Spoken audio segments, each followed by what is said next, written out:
All right, we're back to it. I've taken the time to draw a few more eye profiles on here.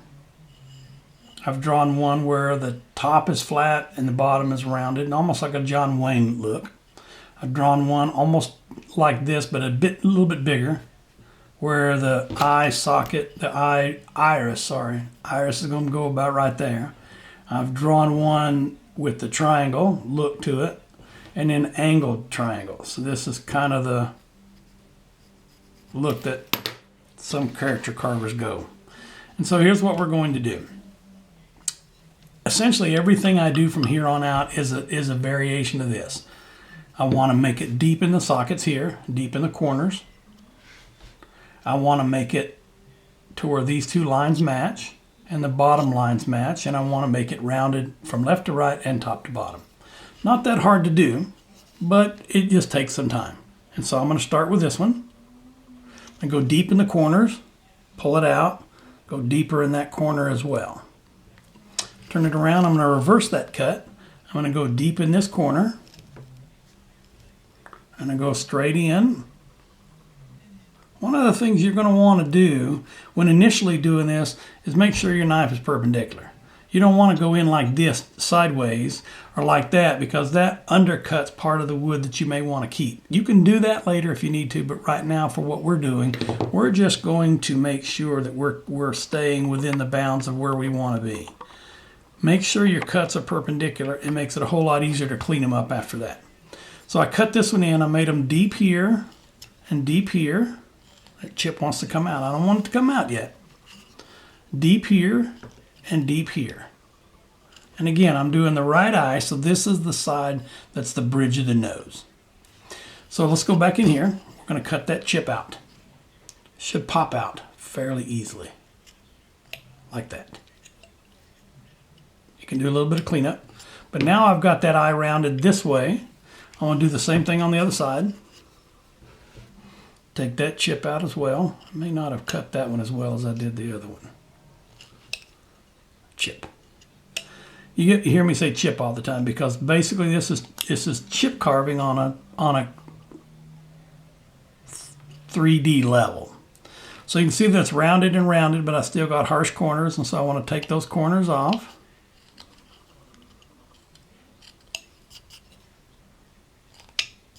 Starting to round that eyelid or eyeball from top to bottom. We'll do a little bit more here on the bottom. You can either take it off as a series of chips or a series of slices. It's entirely up to you how you do that. You should get the same results depending on whether you've cut straight in or whether you've gone in at an angle.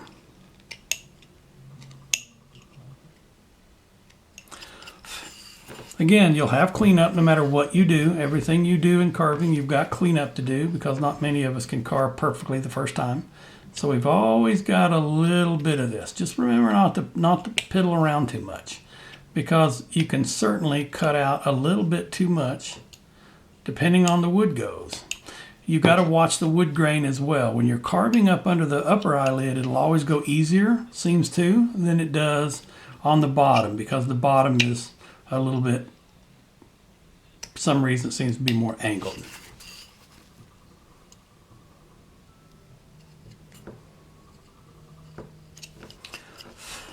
And so there's another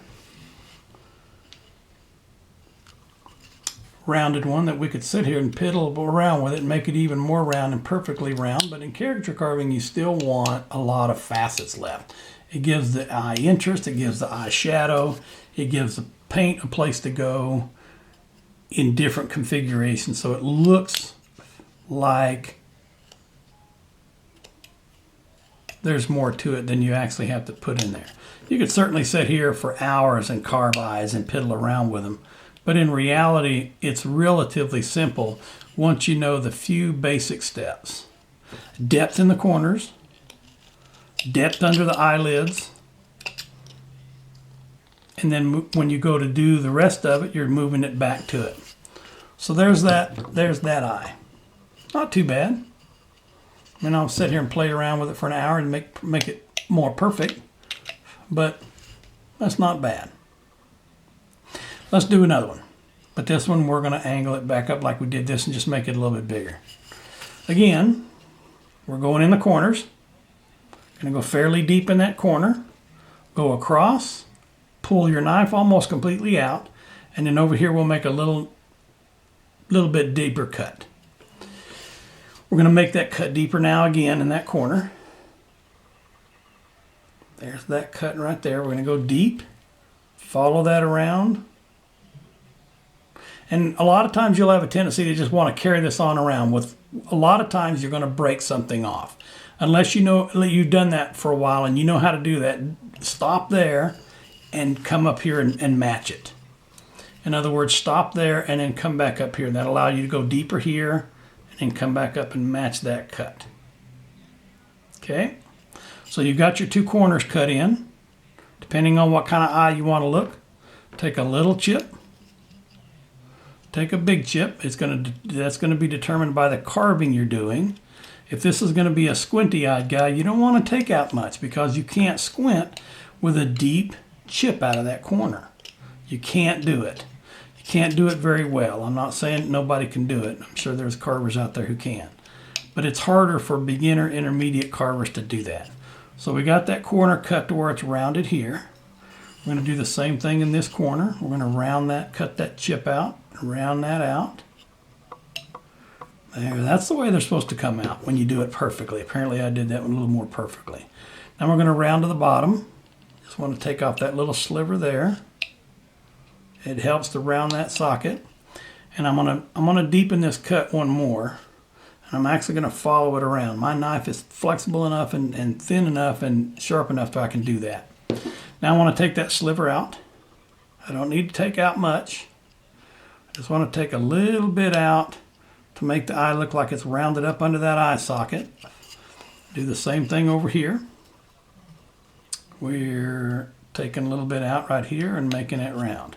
And so it isn't perfectly rounded, but it is rounded more than if I was just using a flat piece of wood and left it at that.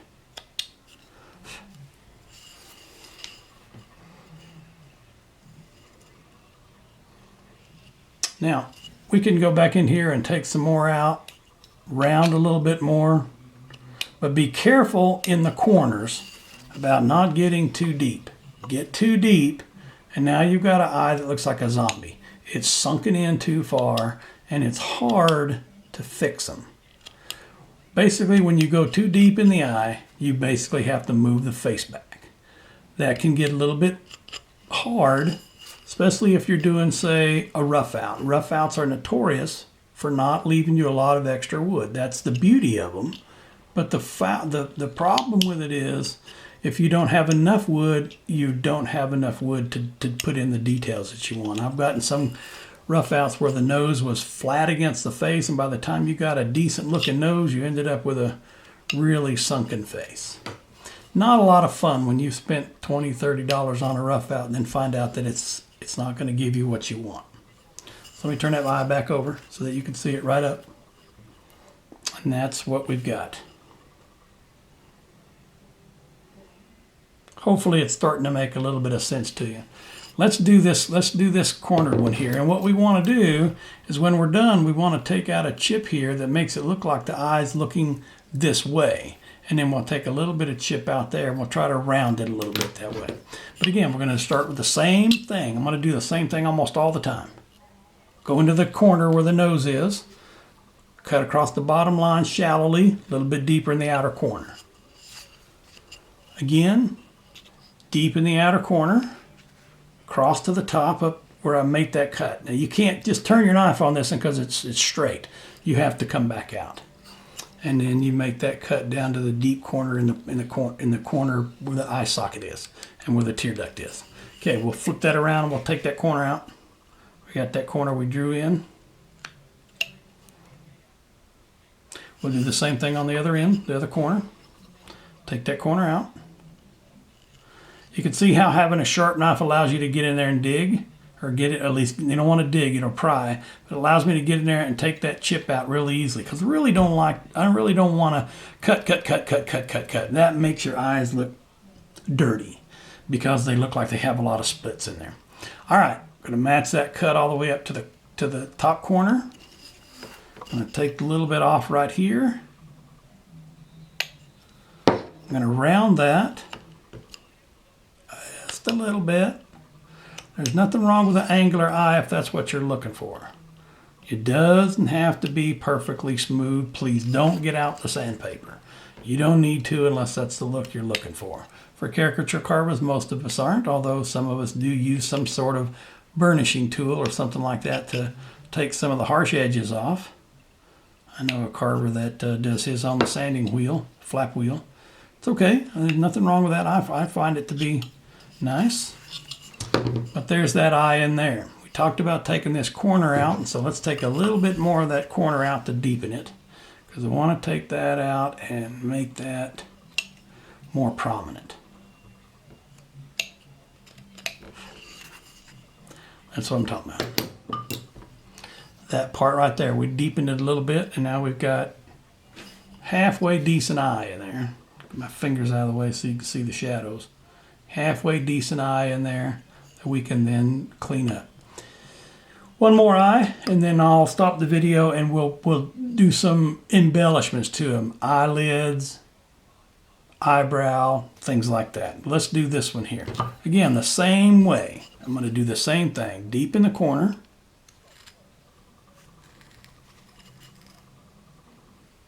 Out to the corner. I'm going to go up to the top corner. And then I'm going to connect those lines.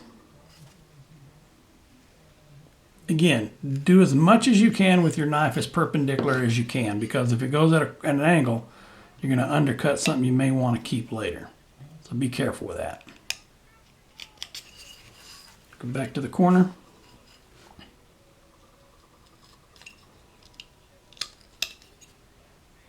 Upper corner. Add some details in terms of rounding.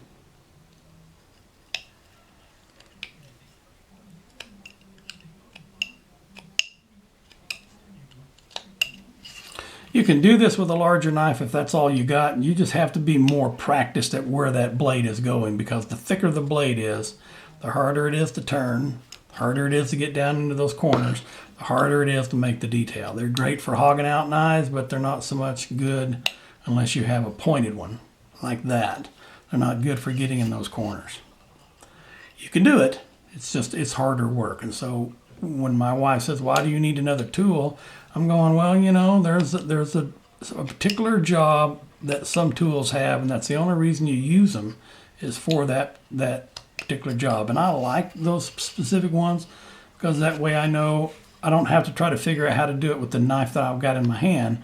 I'll go to the bag, pull out the specific one that I use for other things. I have very few tools that I only use for one thing, but I will do those and use them over and over in certain situations. Let me get out a little brush. I want to brush that. I don't want to sit here and piddle with it, but I want to brush that out of there. Little plastic brush that works really well. And again, I've got a rounded eye in there. Okay, hopefully you've got a better idea now of where you should go. Next video we're going to take some of these eyes and we're going to add some details to them and gussy them up a little bit. I'll see you in the next one.